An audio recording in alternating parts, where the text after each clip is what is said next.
गोरी बहन की शादी। विद्या बेटी, ये ले, ये साड़ी पहनकर तैयार हो जा। ये बादामी रंग तेरे गोरे रंग पे खूब खिलेगा।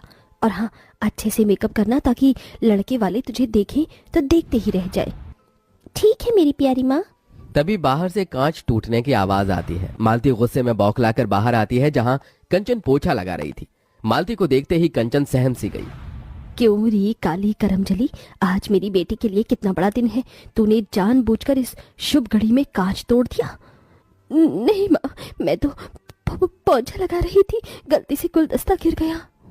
कहते हुए कंचन कपकपाई जा रही थी क्योंकि उस दिन बड़ी ठंड थी। क्यों री, हाथों में जान नहीं है क्या? खाने को तो 10-10 रोटी एक बार में खा जाती है। अच्छे से पोछा लगा, फर्श एकदम चमकना चाहिए। और उसके बाद चाय समोसे नाश्ता भी बना देना। ये कहते हुए मालती जानबूझकर उस बेचारी के पैरों पर से चढ़कर चली जाती है, जिससे कड़ाके की ठंड के मौसम में उस बेचारी की चीख निकल जाती है। माँ, माँ मेरा हाथ। कंचन के साथ ऐसा जुल्म होता देखकर बिछौने पर लकवे में पड़े वासुदेव की आंखों से टप टप आंसू चूने लगते हैं। थोड़ी देर में वसुंधरा अपने बेटे कार्तिक के साथ विद्या को देखने आती है। तभी कंचन चाय नाश्ता लेकर परोसती है। आंटी जी नाश्ता। मालती जी, ये लड़की कौन है? जी ये इस घर की नौकरानी है। ये सुनते ही कंचन की आंखों में आंसू भर आते हैं। वो लड़के वालों के बीच से जाने लगी। तभी विद्या ने कहा, कंचन जरा रुक। माँ जी, ये इस घर की नौकरानी नहीं बल्कि मेरी बहन कंचन है। विद्या के शब्दों में कंचन के लिए एक बड़ा मान था। बड़ा प्यार है दोनों बहनों के बीच। बहन, मुझे मेरे कार्तिक के लिए आपकी विद्या पसंद है। तभी कंचन को उसके काले रंग के लिए नीचे दिखाते हुए मालती ने इतरा कर कहा, पसंद तो आनी ही थी वसुंधरा जी। मेरी विद्या किसी होर से कम थोड़ी है। गोरी है, सुंदर है, कोई भी खोट नहीं है मेरी बच्ची में। अच्छा जी, अब हम चलते हैं, जल्द ही बारात लेकर आएंगे।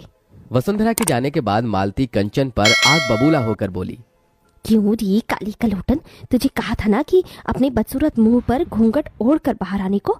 अगर तेरी वजह से आज मेरी गोरी बेटी का रिश्ता कट जाता तो तेरी तो शादी हो नहीं रही। कम से कम अपनी बहन का तो घर पास जाने दे। अपनी सौतेली माँ मालती का दिया गया ताना कांटों की तरह कंचन के मन पर जा लगा। माँ, क्या मिलता है तुम्हें इस बेचारी का दिल दुखाकर? तू चुप कर विद्या, भूल मत, ये तेरी सौतेली बहन है। ये कभी तेरी खुशियां नहीं चाहेगी बल्कि तेरा बुरा चाहेगी। एक दिन तू बड़ा पछताएगी विद्या। ये कहकर मालती वहां से चली गई और कंचन फूट फूट कर रो पड़ी। विद्या, क्या मैं इतनी बुरी हूँ कि अपनी बहन की शादी तोड़वा दूंगी? विद्या ने कंचन के आंसू पोंछे और डबडबाई आंखों से उसे देखकर कहा, मेरी बहन, माँ ने सिर्फ तेरा ऊपरी रंग देखा, आज तक तेरा प्यार भरा मन देखा ही नहीं। मगर तुम्हारी ये बहन है ना? भले ही विद्या और कंचन सौतेली बहन थीं, मगर दोनों के बीच सगी बहनों से बढ़कर प्यार था। हालांकि विद्या गोरी सुंदर थी और कंचन काली, मगर उसके बाल उतने ही लंबे काले। वसुदेव ने अपनी पहली पत्नी सुलोचना के मरने के बाद मालती से दूसरी शादी की। हालांकि दोनों का यह पुनर्विवाह था। मालती अपनी बेटी विद्या को साथ लेकर आई। विद्या ने तो कंचन को अपनी बहन मान लिया था, मगर मालती कंचन के काले रंग की वजह से उसे बेटी न ही मान सकी और न ही अपना सकी। यह भेदभाव वसुदेव से देखा नहीं गया और वो सदमे में चले गई। हालांकि मालती ने कंचन को गरीब घर में ब्याहने के लिए बहुत से ऐसे रिश्ते देखे, मगर उसके काले रंग के चलते वो भी रिश्ते वाले उसे ठुकरा गए।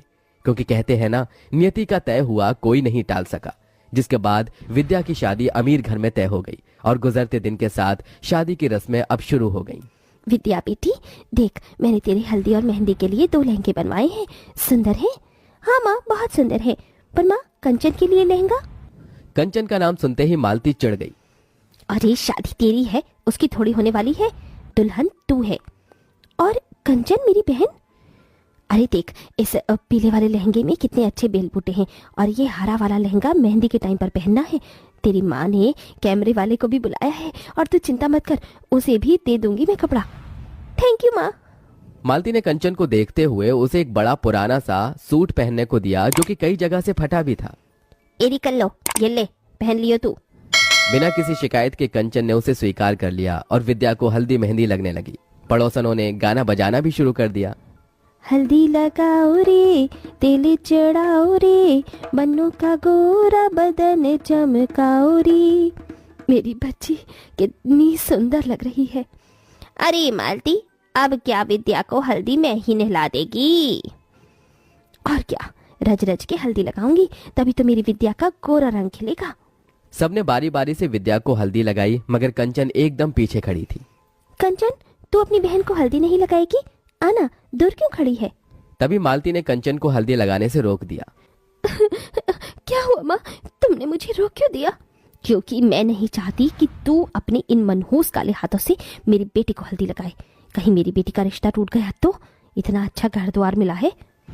मालती के साथ सभी पड़ोसन भी कंचन पर ताना कसने लगी। ठीक कह रही है मालती, अरे ये तो है ही अभागिन, दुनिया में आते ही माँ को खा गई।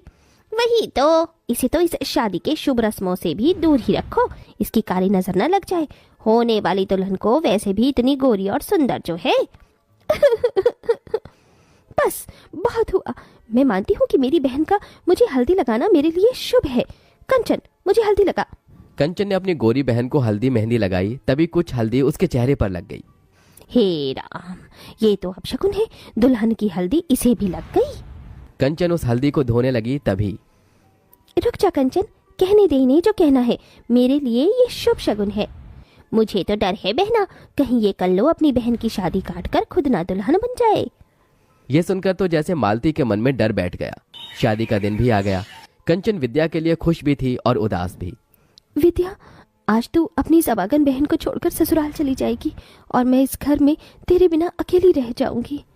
तभी दुल्हन बनी विद्या अपने बालों में से थोड़ा गजरा निकालकर कंचन के बाल में लगा देती है। इस गजरे में तो मेरी बहन के लंबे काले बाल एकदम कह ढा रहे हैं। इतने में बारात आ जाती है। तभी मालती कंचन को अपने पास बुलाती है। माँ, आपने बुलाया? हाँ कंचन, तू अपनी बहन से कितना प्यार करती है? अचानक ये सवाल क्यों माँ? क्योंकि मैं जानती हूँ जब से विद्या का रिश्ता इतने बड़े घर द्वार में लगा है तुझसे देखा नहीं जा रहा, इसीलिए तू ये रिश्ता काटना चाहती है ताकि तेरी ताल गल सके और तेरी कोरी बहन की जगह कार्तिक से तू शादी कर सके। ये सुनकर कंचन टूट सी गई। नहीं माँ, ऐसा नहीं है। अगर ऐसा नहीं है तो फिर क्यों सजी धजी है तू? शादी तो तेरी बहन की है, साबित कर दे कि तू मेरी विद्या का बुरा नहीं चाहती। और फिर कंचन ने वहां रखा गमला अपने पैरों पर गिरा लिया, जिससे कि ठंड के उस मौसम में वो तड़प गई। माँ, लो माँ, इस बदनसीब बहन ने साबित कर दिया। आप अगर चाहती हैं कि मैं विद्या की शादी में शामिल ना हूँ तो मैं नहीं जाऊंगी माँ। तभी दूर से आदर्श ने ये सब देखा। उधर विद्या कंचन को ढूंढने लगी। आदर्श ने उसे सारी बात बता दी, साथ ही अपना फैसला सुनाया। वसुंधरा मामी, मैं कंचन का हाथ थामना चाहता हूँ, उससे शादी करना चाहता हूँ। ये सुनकर विद्या कंचन के लिए बहुत खुश हुई। देखा माँ, जिसकी जोड़ी जब लगनी होती है ऊपर वाला उसे मिला ही देता है। देखो, मेरी बहन का खुशियों भरा भाग्य उसके सामने खड़ा है। मालती के मन में पछतावे का गुबार भरा था, जो आंसू बनकर बहने लगा। कंचन बेटी, अपनी माँ को माफ कर दे, मेरा ही मन मैला था, इसलिए विद्या के लिए तेरा प्यार कभी देख न सकी। बोल, तेरे लिए क्या करूं? बस इतना कर दो माँ कि आज अपनी इस बेटी को मायके की चुनरी उड़ाकर विदा कर दो। ये सुनकर सभी का दिल निकल आया, जिसके बाद कंचन का कन्यादान उसकी गोरी बहन के साथ उसी मंडप में हो गया और दोनों विदा हो गए।